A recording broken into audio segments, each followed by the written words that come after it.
Every family keeps a ledger. Most of them never write it down. Somebody sends money. Somebody shows up. And everyone quietly assumes those two things are worth about the same, right up until the day one of them gets printed out on paper. This story is fiction. The arithmetic in it isn't.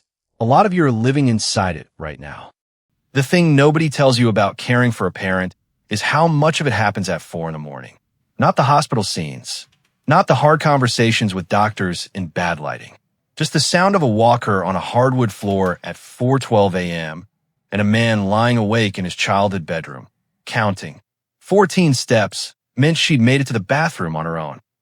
Anything past 20 minutes she'd stopped to rest against the wall, and he had about 90 seconds before pretending to be asleep, stopped being kind, and started being negligent. Adrian Cole had been counting for 4 years. He was 38 years old. He hadn't planned it. Nobody plans it. His mother fell in the spring of the year he turned 34. He took the leave his job allowed, 12 weeks, unpaid, and he was lucky to qualify for even that. 12 weeks is a long time when you're asking for it, and a very short time when you're inside it. By week 10, it was obvious she couldn't be alone. By week 13, he was out of leave. By the end of that year, he'd let his estimator's license lapse because renewal required continuing education hours, and continuing education required evenings, and evenings were when she needed the most help. He told himself it was temporary. Everyone tells themselves it's temporary. There were 2 other Cole children. Della was the eldest, 44, a hospital systems analyst in Denver.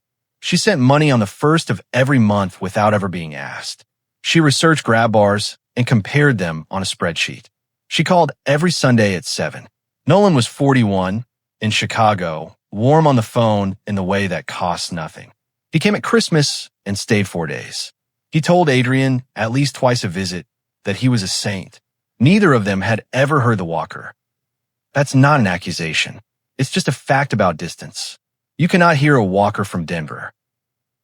In the 4th year, the doctor used the phrase 24-hour supervision, and the conversation everybody had been avoiding arrived on its own.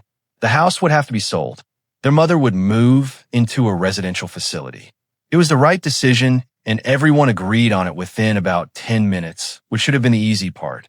They met on a Saturday in the kitchen where all 3 of them had learned to read. Della flew in the night before. She brought a folder.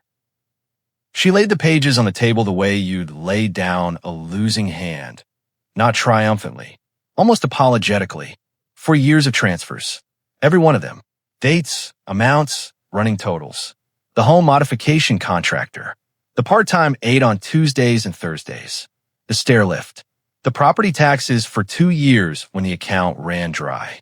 Della's column, $61,400. Nolan's column, $33,000 even. She'd made it neat. She'd made it fair.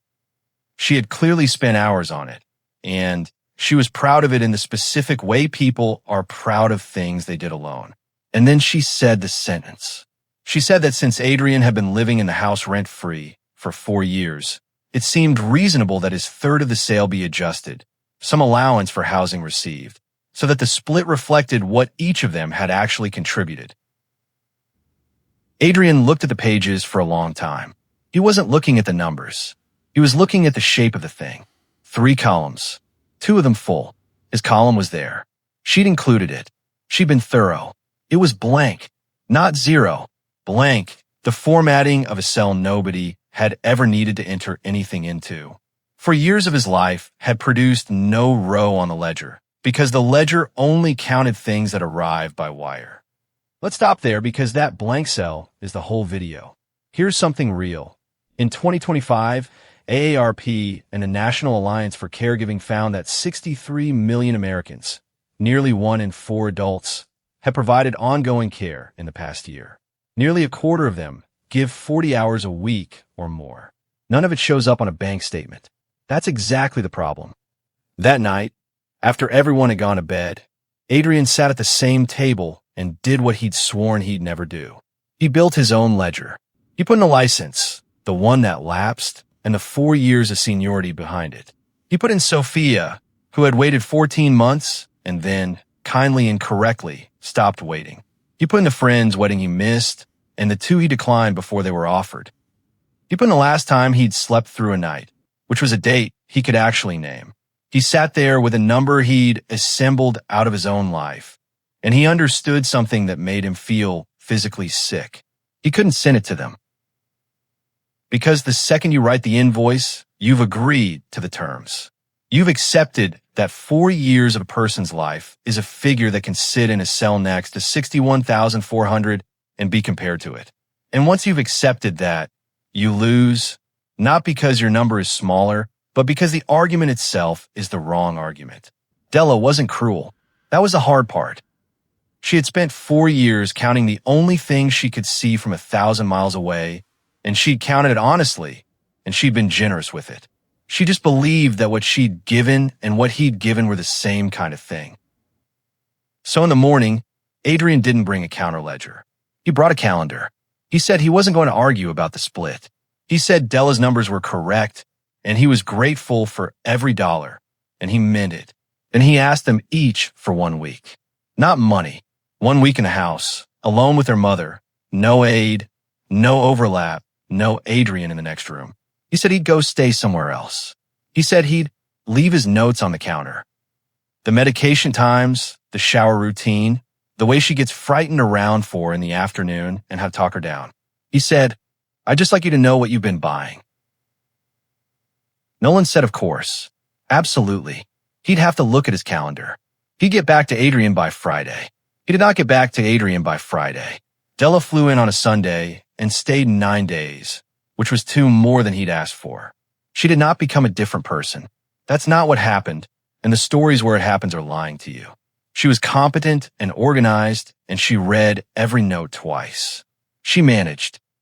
But on the 3rd day, she called the pharmacy about a refill and spent 50 minutes on hold, and then had to call back, and then had to drive there. And their mother was alone for an hour and 11 minutes, and Della sat in the parking lot afterward and did not go inside for a while. On the 5th night, Adrian's phone rang at 4:06 in the morning.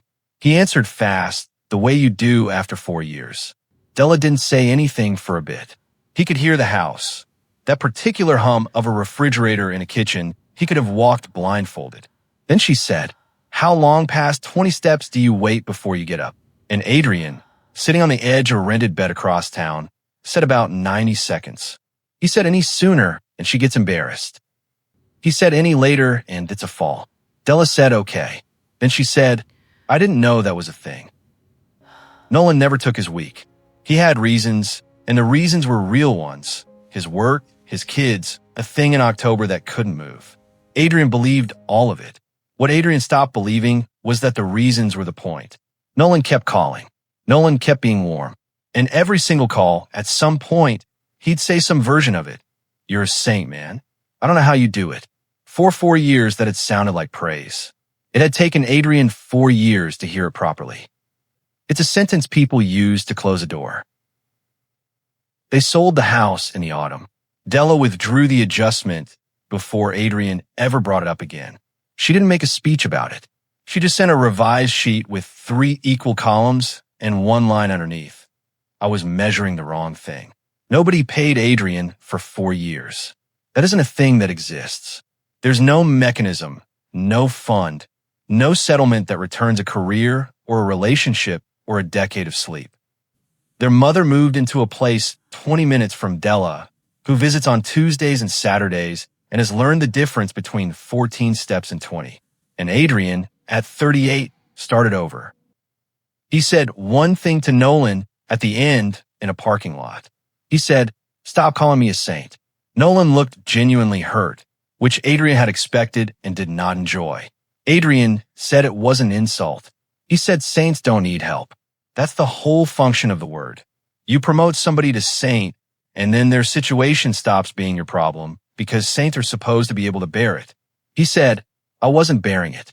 I was just the only one in the room. They still talk. It's better now. It's also smaller."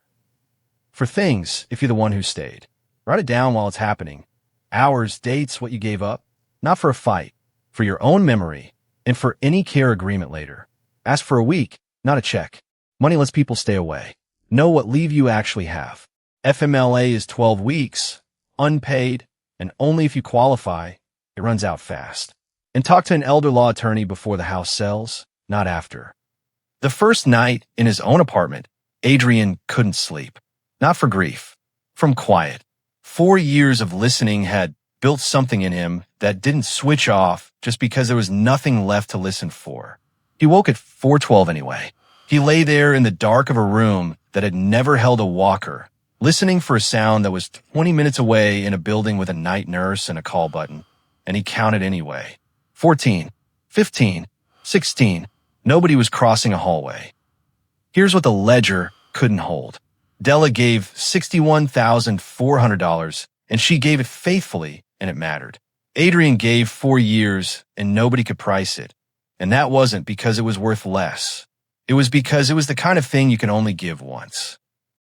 If you're the one who stayed, you already know the hardest part isn't the work. It's being the only one who can see it.